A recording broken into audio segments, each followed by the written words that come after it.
प्रशासन अपनी नाकामी छुपाने के लिए विपक्ष के नेताओं पे मुकदमे दर्ज करके सोच रहा है कि नाकामी छुप जाएगी। ये पूरी तरह से प्रशासनिक तौर पर किया गया पूरा षड्यंत्र है और ये जानबूझ करके बनाया गया मामला है। पहले दिन सर्वे हुआ, कोई विवाद नहीं हुआ, प्रशासन ने लोगों को विश्वास में लिया, कमेटी को विश्वास में लिया, कोई बवाल नहीं हुआ।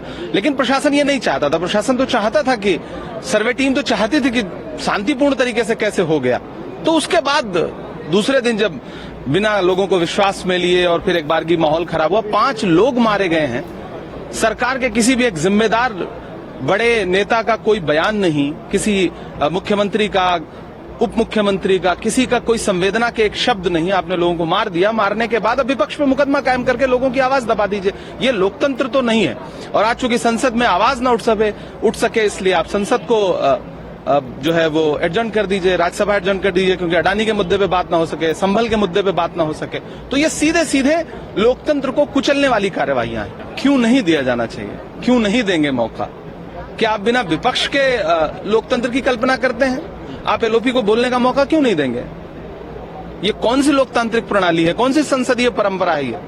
ये तो लोकसभा अध्यक्ष महोदय को बताना चाहिए। देखिए, तंत्र और प्रणाली लगा करके चुनाव जीतने पे फिर आप ये कहें कि जनता ने नकार दिया है, ये तो सीधे सीधे वही बात हुई कि आप जनता की जो मना स्थिति है, जनता का जो चुनावी प्रक्रिया से जो विश्वास उठ रहा है, उसको लेकर के उससे ध्यान हटाने के लिए इस तरह की बातें आप करते हैं। विपक्ष, आप इल्जाम लगाते हैं कि विपक्ष लोकसभा में जो है संविधान को तार तार करता है। आप विपक्ष को बोलने का मौका नहीं देंगे, संसद नहीं चलाएंगे और उल्टा इल्जाम लगाएंगे कि विपक्ष जो है वो संसदीय परंपरा का और लोकतांत्रिक परंपरा का हनन कर रहा है। मतलब अब आपके हाथ में सत्ता है, आप कुछ भी बोल दें। तुम्हें सियासत ने हक दिया है, हरी जमीनों को लाल कर दो। ये संभल की घटना बहुत ही दर्दनाक है, दिल को दहलाने वाली है और इस घटना की निंदा करने के लिए मैं समझता हूं कोई शब्द नहीं है। जितनी निंदा की जाए वो थोड़ी है, निंदा करने के लिए कोई शब्द नहीं। ये सच बात यह है कि उपचुनाव जो हुए हैं प्रदेश में, उस उपचुनाव में भारतीय जनता पार्टी ने और सरकार तंत्र ने नंगा नाच किया और वहां जो चुनाव हुए हैं वो लोकतंत्र का नहीं था, तंत्र ने वोट डाला है, लोग तो रोका गया है।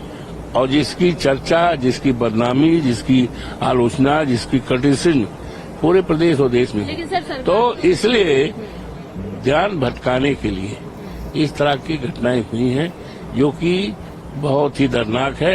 और जिस तरह पुलिस ने निर्दोष लोगों के ऊपर गोलियां चलाई हैं, 5 लोगों की हत्याएं हुई हैं, मौतें हुई हैं, ये आजाद देश के माथे पर कलंक है। एक पर एफआईआर भी हुआ है जिस पर उसको लेकर क्या कहना चाहेंगे? हाँ, हमारे सांसद पर जी, आपके सांसद हैं, अभी बात हुई है। ये सांसद पर एफआईआर इसलिए हुई है कि वहाँ की जो दर्दनाक घटना है, नंगा नाच हुआ है, जो जाप्ती हुई है, उस जाप्ती पर संसद लोकसभा सत्र में मामले को उठा न पावे, जोर न दे पावे, इसलिए उनकी आवाज को दबाने के लिए, उनकी सच बात को दबाने के लिए उनके ऊपर फर्जी एफआईआर। आप लोगों की कोई मीटिंग हुई है अखिलेश जी के साथ? यहाँ पर मीटिंग, कोई बातचीत हुई है? ऐसा है कि माननीय लोकसभा अध्यक्ष के चैम्बर में हम लोग गए थे, माननीय नेताजी के, माननीय अखिलेश जी के अगुवाई में, और वहां पर संभल के बारे में और जो हमारे सांसद के ऊपर फर्जी एफआईआर हुई है, इसके बारे में चर्चा भी हुई।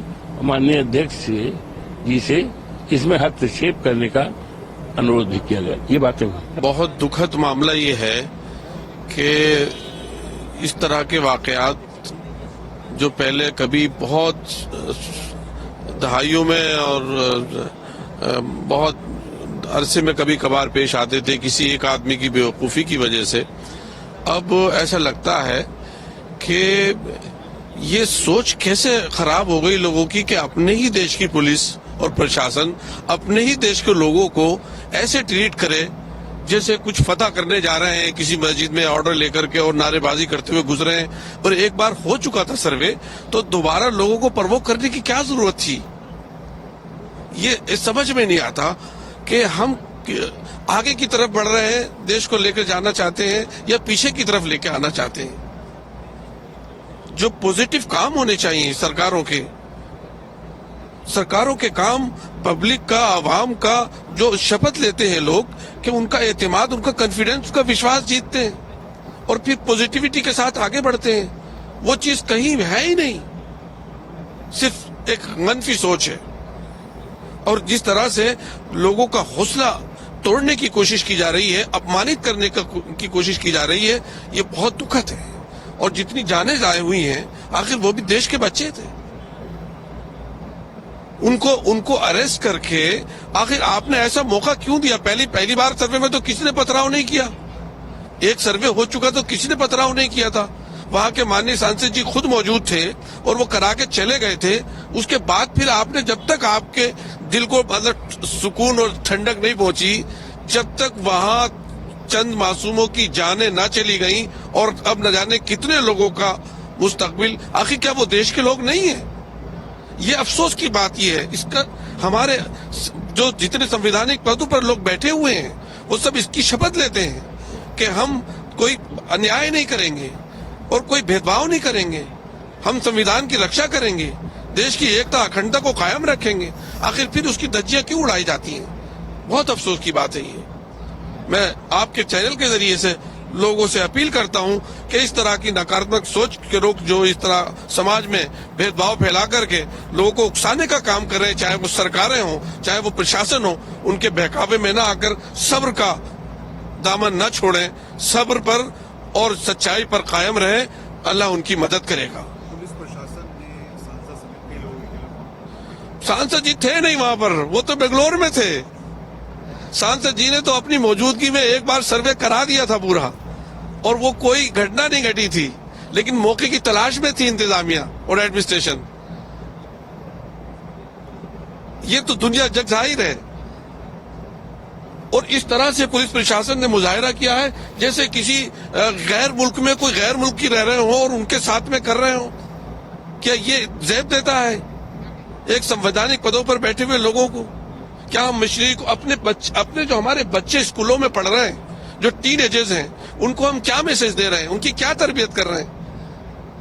ये नहीं सोचते।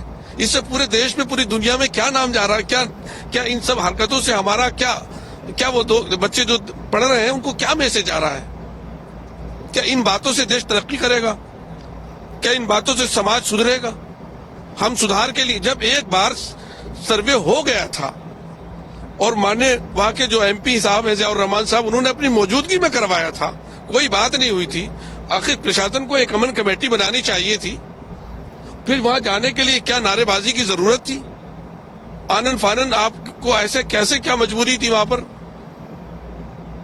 पहले अगर बाधा और पथराव होता तो पहले होता। आपने दोबारा करवाया, उनको मजबूर किया, और फिर उन पर जो उनके हौसले तोड़ने के लिए उन पर एफआईआर कर रहे हो।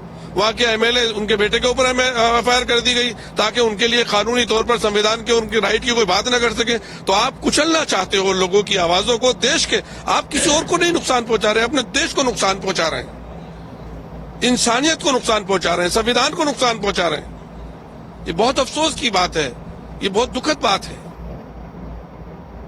दोस्तों आज के वीडियो में इतना ही। बस आप लोग का इस पूरे वीडियो पे क्या राय है नीचे कमेंट करके जरूर बताएं, और चैनल पे पहली बार आए तो प्लीज़ चैनल को सब्सक्राइब करके बेल आइकन प्रेस कर ले, ताकि आने वाली हर वीडियो का नोटिफिकेशन आप लोग के मोबाइल पे पहुंचता रहे। आप लोग मुझे इजाज़त दें, फिर मिलते हैं किसी नेक्स्ट वीडियो में। अल्लाह हाफिज।